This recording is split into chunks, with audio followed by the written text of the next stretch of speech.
Welcome to Season 2, Episode 2 of the Ecuador Insider Podcast. Welcome back. Ryan, Jesse, Carl, we're pleased to be with you.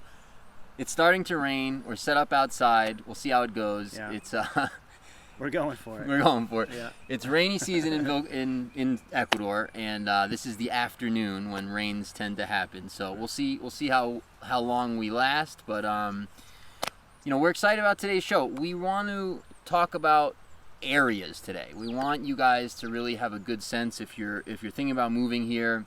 You're looking at regions. Ecuador is really an interesting country in that it's the land of microclimates, right? So anywhere you go, there's a million different climates within an hour. In many cases, within 45 minutes. I mean, just to talk about the Loja region for a second. Loja is 45 minutes from Catamayo, where the airport is. The airport is in like a hot desert-like area. Loja itself is in a cool, rainier area.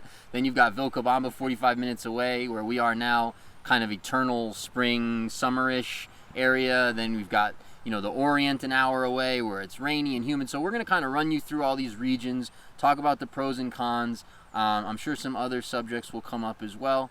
But yeah, really the idea today is just to get you orientated. Is that the right word?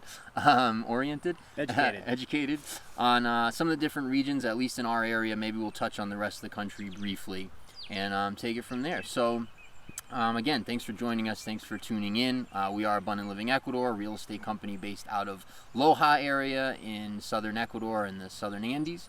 We'll go from there. So I guess we should start perhaps in Loja, the city, and then kind of take it out from there. So, again, as I mentioned, Loja is a city, is about 250,000 people, an Andean city. So, these cities in the Andes, they're all in valleys, right? So you have these beautiful, incredible mountains. I mean, you can kind of see some, back there. These incredible mountains, and then the population centers are in the valleys. That's true of the towns. That's true of the cities.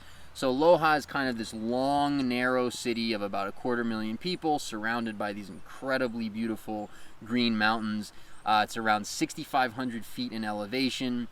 Gets year-round rain, so no dry season in Loja, which is different than most of Ecuador. Cool-ish climate, so 50s, 60s, 70s. You're rarely over 80. Nights can be 40s, 50s, 60s, but you can have a night that's 38, 42. Very rare. That would be just in like July, basically, for 2 or 3 nights out of the year. But it exists. Generally, you're 50s at night, 60s, 70s in the day, and 60s at night too, low 60s as well. So that's kind of Loja, and you're 45 minutes from the airport, so 2 flights a day in and out of Quito. They used to have 2 flights a day in and out of Guayaquil. With COVID, there's less flights now in and out of Guayaquil, but good transportation. It's easy to get to Quito, where you have obviously international flights to wherever you're going. And then from Loja, again, you've kind of got this expanding out area that gets you into any climate that you like. So just briefly, maybe we can talk about Catamayo. That's where the airport is. Again, it's a 45-minute drive to Loja.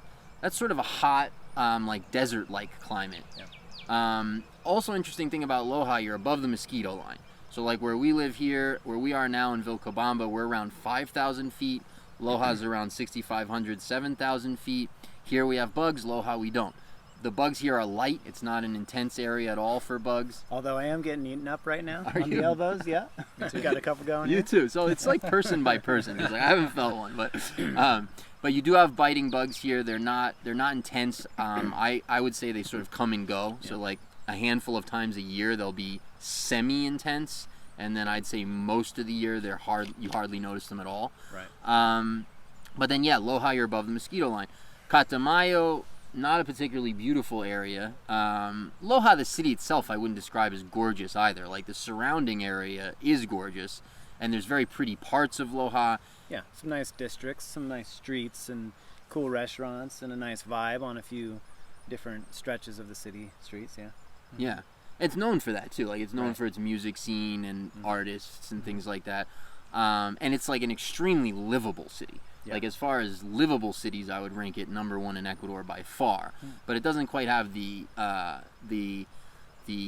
what's that word I'm looking for? The aesthetic beauty of parts of Cuenca or parts of Quito. Right. But it's extremely safe and very friendly, and really a lovely culture and slow paced. And it's a very livable city, manageable size as well. No crime to speak of. Yeah.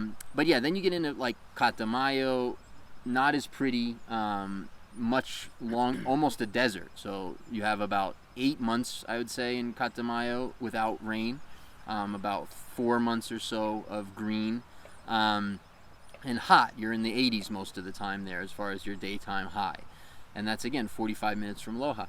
Then as you get further, I guess that would be mostly west, you have all kinds of different climates until you get out to the coast or towards Peru, depending on what if you're going southwest or if you're going northwest. So maybe we can talk about those areas briefly, but I think mostly we'll focus on Vilcabamba, Malacato, Zamora, into the Orient a little bit, some of the regions that people are kind of tend to be more interested in this area. So yeah, what do you guys want to describe Vilcabamba and sort of some of the climate here for folks? Yeah, I mean, most people are attracted to Vilcabamba because of the perfect climate. And so what does that mean? Mid 70s to low 80s year round. As far as your like daytime highs. Daytime highs. Yeah, I mean, lows can get into the low 50s. I think I've seen maybe like 48 once or twice, so it doesn't get super cold. It cools off in the evenings really quick. And yeah, the climate here is fantastic year round. So I don't know, Carl, what do you think? Is this the best climate on the planet? Because a lot of people say that. Yeah, it's definitely been called the best climate in Ecuador, and arguably maybe the best on the planet. One of the reasons why it's so nice is because we're so close to the Podocarpus National Forest, which is a rainforest and a cloud forest, and that brings in a lot of the first rains. Whereas if you go down like 20 kilometers, 30 kilometers east, I guess, all of a sudden you get it's a lot drier. West. That would be west. Yeah, sorry. Yeah. It's a lot drier. So Vilcabamba has the first rain that comes from Podocarpus, and then it gets drier as you keep going, which is nice. It makes it a lot more fertile, a lot more greenery, and yeah, we have that beauty of the preserved national forest, and the rivers that come from it, clean rivers that come directly from the Podocarpus. Yeah.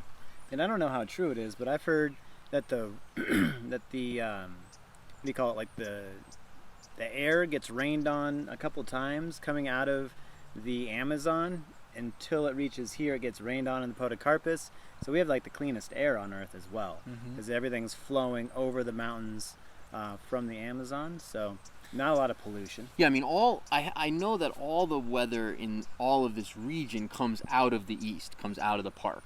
Yeah. So it comes from the Amazon and then like through the park and then into this area. Yeah. So that all makes sense. Humidity? Yeah, I mean, it's not humid here. It's not humid right now. And it's starting to rain a little bit here, and you don't even think about it. So I'd say it's the perfect humidity. Not too dry and not too humid. Yeah, I mean, the air is fairly rare. It's fairly rare that the air is humid. Would you agree with that? Yeah, just before a big thunderstorm, it could get humid. Yeah, that's true. So a couple hours before a big downpour, which is always fun to see. Yeah. And so, so that's this area now. Now there's lots of little nooks and crannies, right? We can go up in elevation, get a little cooler. Like just in Vilcabamba, I have friends that live up in Yasanga. I'm sure you guys do too. That's about 1,000 feet higher, and it's around 6,000 feet, maybe even a little higher than that. Instantly cools off, I don't know, 5, 8, 10 degrees. Right. If you're a little bit closer to the park east, which on camera would be that way, you get a little bit more rain as you get closer to the park. If we go that way, every every kilometer or whatever further out gets a little bit drier as we get out west, like towards Catamayo, towards that airport area that I mentioned. And then if we cross the mountains east, we get into Zamora. That is the beginning of the rainforest, the beginning of the Amazon. So that is year-round rain, some of the most lush, beautiful, land, that you'll ever see. Jungle vibes. Yeah, jungle vibes, exactly. Yeah. Rivers, like here, if you have a river, it's what maybe people back home would describe as like a creek, maybe. They sort of call rivers here. Yeah. But in the Orient, like in Zamora, they're rivers. Like rivers you can swim in and that have fish and are deep. And you can swim here, though, in Vilcabamba. Oh, sure. There's a couple. Yeah. There's like 2 main rivers, and you can swim in certain little swimming hole pockets throughout, the stretch of the river in our area. But it's like, 50 feet stretch where you can go in and swim against the current, what have you. A lot of fun. People just go splash around. But yeah, I mean, maybe waist deep at the most in some parts, but clean river. Very clean. Very clean. Water is extremely clean because it comes down from the national forest. We lived close to the river up in the mountains before, and we would drink directly from the river, actually. And tested the water, and it was usually 2 parts per million, which means it's extremely clean, Yeah. Rainwater is 0 parts per million, so it's very clean water directly from the river. Yeah. Oh, that's cool. Mm-hmm. I mean, that's everyone's dream, right? To have a river you can just drink out of. I've walked properties all over this country that, as long as there's no cows above you, you can just drink right out of streams and rivers. That's pretty cool. So Zamora, way more humidity. So you have, there's humidity, I'd say, most of the time. Hotter, but it feels hotter even with the humidity. So you might be, you might just be in the upper 70s, even mid 70s up to the mid 80s, rarely upper 80s, but usually like mid 70s to mid 80s. But it feels hotter because of the humidity. Again, year-round rain, no dry season. That's really nice. You don't have to worry about irrigation. Like in this area, we're in the middle of rainy season, which is the nicer time of year. It's very comfortable. It doesn't rain too much at all. And it's green and beautiful, and you don't, except for rain. except for rain, right as we sit down for the podcast. Yeah. But Zamora and the Orient, you have year-round rain, but you also have bugs. So that's another sort of trade-off. Yeah. Mm-hmm. More rain, more bugs, more water, more humidity, more lush. Much more lush. You have that tropical Florida type feel. And honestly, that's what a lot of people want. They want that lush, and they know the trade-offs. They know they're going to see bugs and they're going to have that humidity. But it's a year-round sustainable lifestyle because it's constantly raining with the sun. Yeah, I was just in Zamora, which is the Orient, last week, and I looked at different properties, and one of them, it was right down by the river, like a lower part, and I noticed right away as we got there, the flies, the bugs, the mosquitoes, the ants everywhere, and we looked at a different property where the house was built on a hill, and right around the house there was no bugs at all. I didn't see one mosquito, no ants. I mean, it was like, it depends where you, so in the Orient, you could clear an area nice enough, well enough, up high where you wouldn't have the bugs, at least in your house. Yeah. No, I agree. And did we say how far away Zamora is from Loja?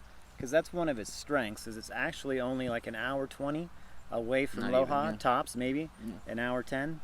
And so you can get a lot of your building supplies from Loja and groceries, staple goods, that kind of thing. Still be close to a metropolitan area, but have your, out there lifestyle.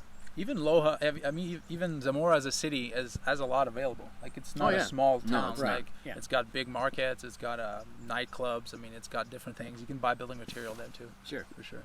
Yeah, it might even be still cost effective. I'm not entirely certain. I know that here in Vilcabamba, you would want to, if you want to save money, you would get your building supplies straight from Loja, have them ship it down, and be set that way. Yeah.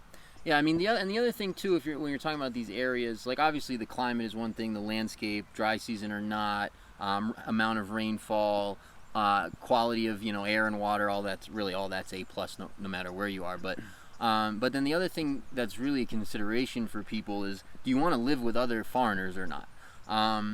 So obviously you have the city versus rural question for people. So really the only city in the region we're in is Loja.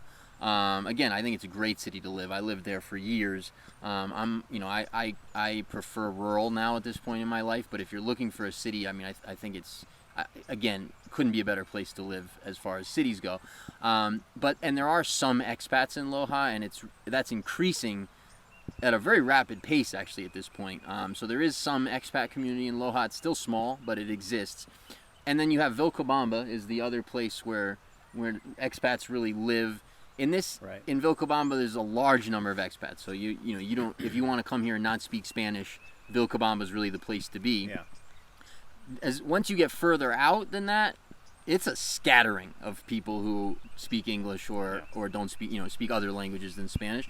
So if you're going into Zamora, into the Orient, down any of those roads I mentioned earlier, like towards Gonzanama or Cariamango, or towards the Caracoche area, or out towards Piñas, you'd be one of a few foreigners in that whole area. So that's really a consideration as well. Like, there's pros and cons, of course, to both of those things. But if you're wanting to be around English speakers, foreigners, you need to stay within a reasonable distance of Vilcabamba, essentially. Right. Yeah, I mean, that's why me and my family decided to live here. We've considered other areas in Ecuador, and the main thing that really keeps us here in Vilcabamba is the community, is the people. For the children, for us. I mean, we have friendships, like strong friendships, so we decide to live here. But the cost of properties is a lot lower in other areas that are not True. City and Vilcabamba. Vilcabamba has gone up in price quite a bit the last 10 years. Yeah. Yeah, I mean, Malacatos, Vilcabamba. So those are, and there's a misnomer that foreign money supports Vilcabamba. It plays a role, especially when foreigners are coming, because sometimes there's more outflows than inflows. Right now, we're starting a bit of a boom, and so the inflows are outpacing outflows now substantially. But there was a few years recently where, foreign money was leaving, not coming, and so. But really, it's Vilcabamba and Malacatos are the popular second home destinations for Lojanos, and that's what supports those markets and makes them expensive. I mean, no doubt, they're expensive markets. I mean, where you go out to Zamora, you can pick up 100 hectares for the price of a tiny little lot in Vilcabamba, literally. So they're very different price points as you get to some of those areas that are not as popular. Really amongst locals, not as popular, in Ecuador. Sure.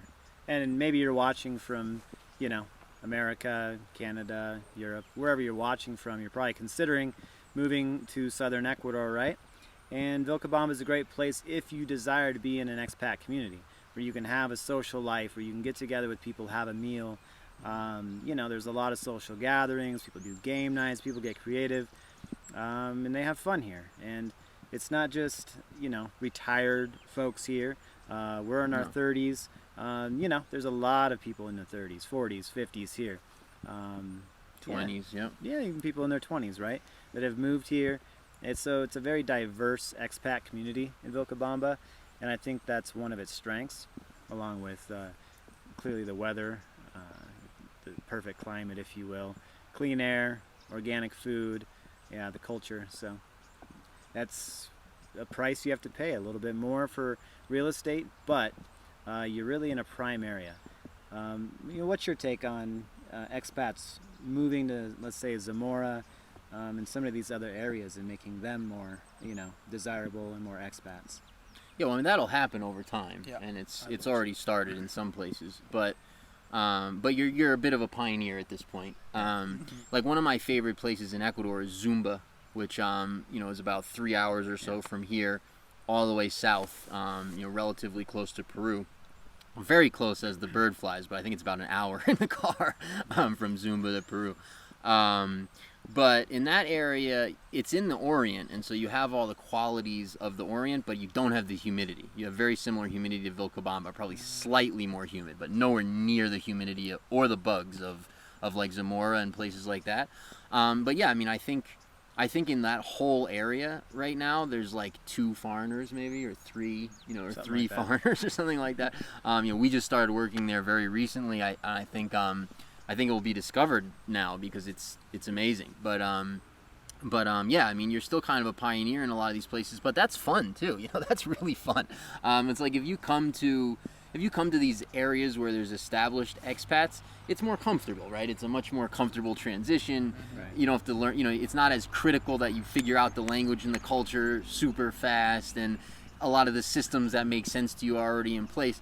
You go to somewhere like Zumba, it's going to be a little less comfortable in that way, but a lot more fun. I mean, you get to you're going to have to figure it out people are amazing here. Like everybody's super friendly. Such a friendly culture. Yeah. So like you get to, you're gonna go through that process like with your neighbors and have all the funny like miscommunications and all that kind of stuff as you figure out all the ridiculousness of banking here or dealing with the government here, like whatever the silly things are that that there are. But that's really a fun process. I mean, I think it sort of just depends on who you are as a person. It's like if you're looking for that smooth, comfortable transition, Vilcabamba, Cuenca, Quito, a couple other places, like that's where you're going to be looking. In our area, it would be Vilcabamba, which, I think is a phenomenal place to live.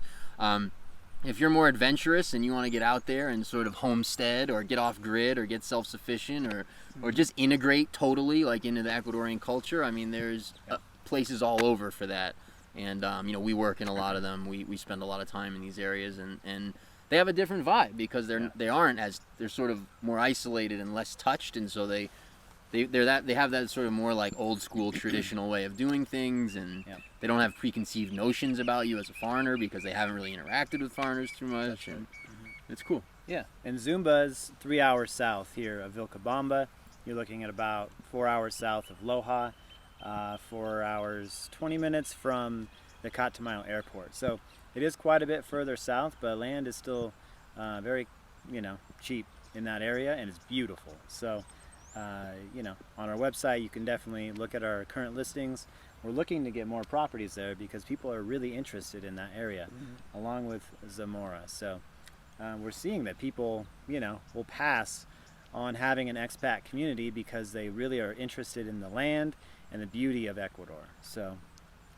I think it's worth mentioning that on the way between Vilcabamba and Zumba, there's two other main towns, Valladolid and Palanda. Yep. And we also have properties in those areas. And I think for me personally, I would say I would rather be like in Valladolid, which is, an hour and 15 minutes from Vilcabamba. You still have to cross the Andes Mountain and go over the pass. Over the Continental Divide. Continental Divide. So then officially you enter into the Orient? Is that the way that? No, I think that's the way it is. Yeah, you go over the Continental Divide, and then everything starts to flow down in the Amazon. So, so then it's a little bit more humid than here, but it's still not that bad. Beautiful. And we have a common friend. He's a raft guide, and he told us he's drafted all over the world. He went to Africa. He went, he's from Colorado. And Valladolid, Palanda, the rivers there are some of the best rafting in the world. Oh, really? He said the best rivers for rafting. We got to get him on the podcast one of these days. We're going to get him on the podcast. I've been to the rivers, and they're really beautiful. Yeah. I have yet to raft it, but he's trying to get me to go. Yeah. So there is some adventure to be had here. If you guys are into rafting, you could get on some rafts and some kayaks here. So That's right. It's definitely a thing here. Yeah, I mean, nature activities, like, it doesn't really matter where you live, I would say. There's obviously the type of activities change based on where you live, but the plethora of activity, there's so many. I mean, just look on the camera, there's hikes and lakes and waterfalls and rivers and, all that kind of stuff everywhere. Now, of course, as you get into the Amazonian region, the wildlife changes. So Ecuador is really popular, for example, for birding. People go into the Amazon, into the Zamora regions and lots of other regions for birds. But of course, you've got monkeys and you've got, all parrots, and you've got all your sort of jungle wildlife.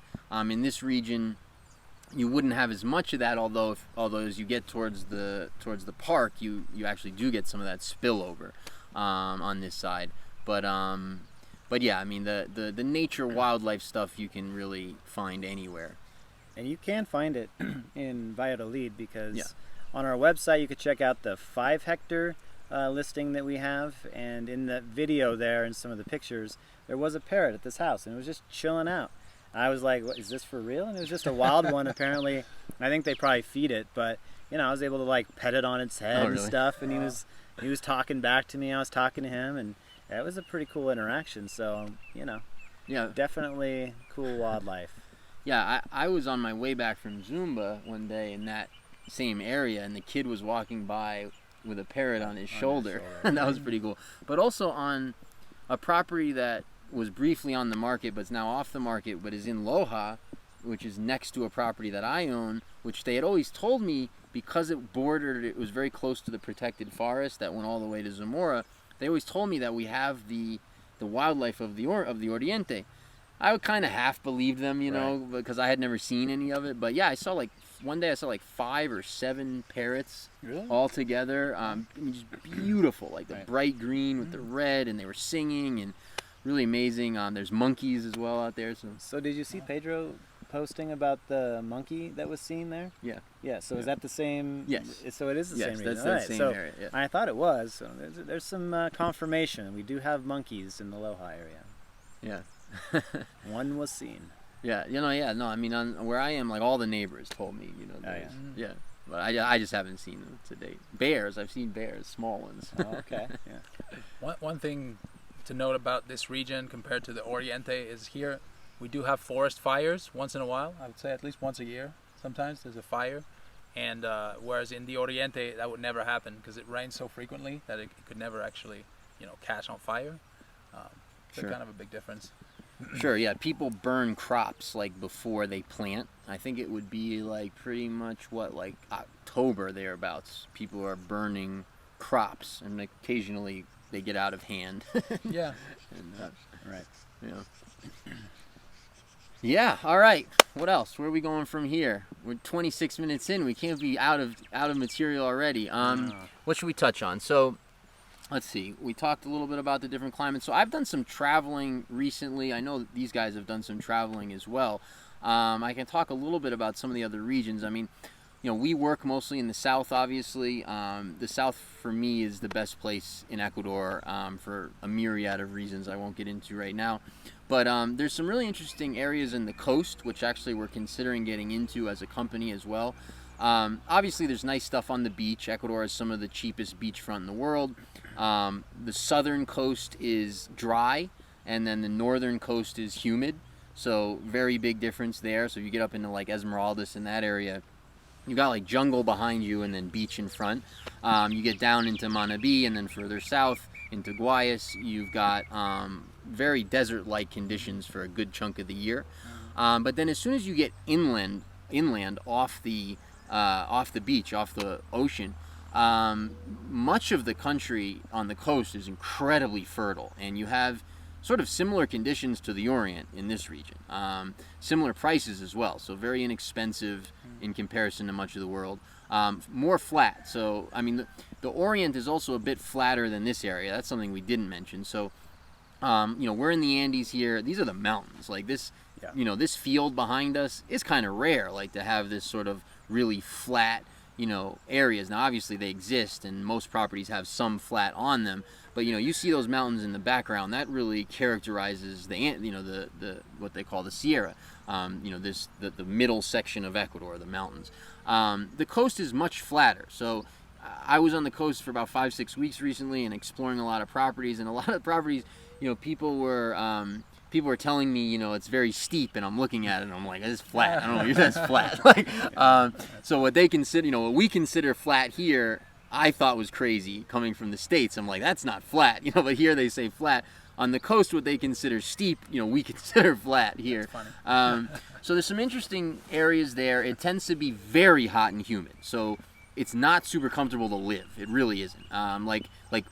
Significantly hotter and more humid than like the Orient here, where we're talking about. Not necessarily always more humid, but hotter, quite a bit hotter. So it's really good for agriculture. There's some really interesting areas for agriculture, really cool spots to own like large swaths of land for agriculture. And I think it's good for, people might like that climate and be into permaculture and things like that. It can work for that as well.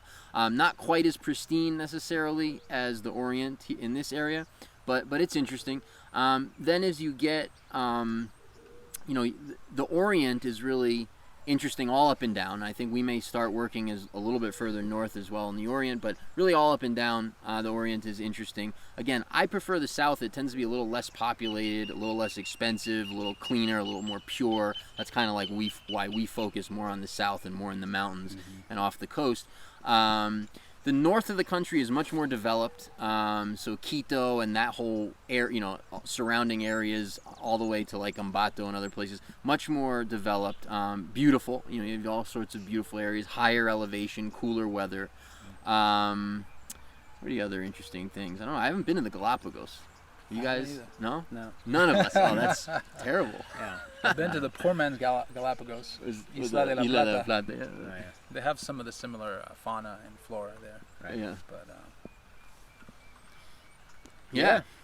There we go. So, yeah, I don't know. I think that probably covers a good chunk of that. There's airports all over the country. Do we want? Is there other topics we want to jump on here before we call it a day, or?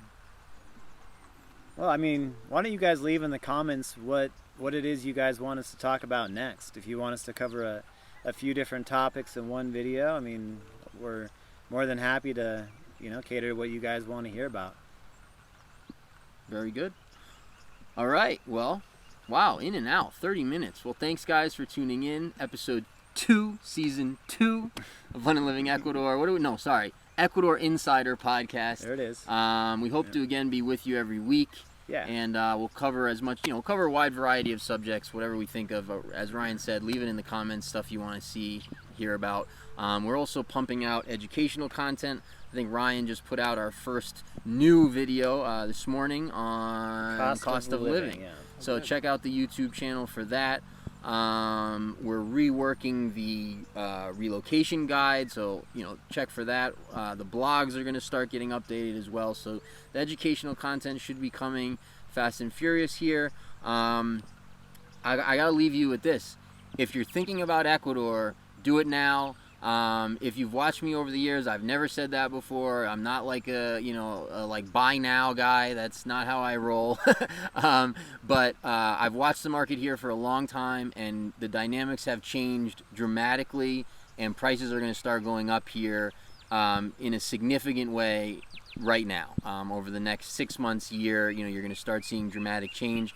I think 2 years from now, 5 years from now, you're going to be looking at, a dramatically different market. So if this is a market, if you're considering a move here or an investment, either way, do it sooner than later, because Ecuador's time has come. I believe that very strongly. I think the market dynamics are playing that out in real time. It's very clear for anyone to see who's in it.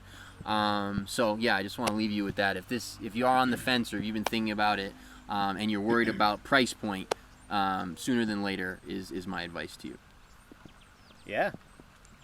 Good. So what else? So why don't you guys go ahead and subscribe to our channel so that you can be updated. Hit the bell if you want to be notified when our videos come out. Give us a thumbs up if you like the video, and a thumbs down if that's something you're into. All right. Anything else? We're getting rained on. We're out of here. All right. See you guys next time.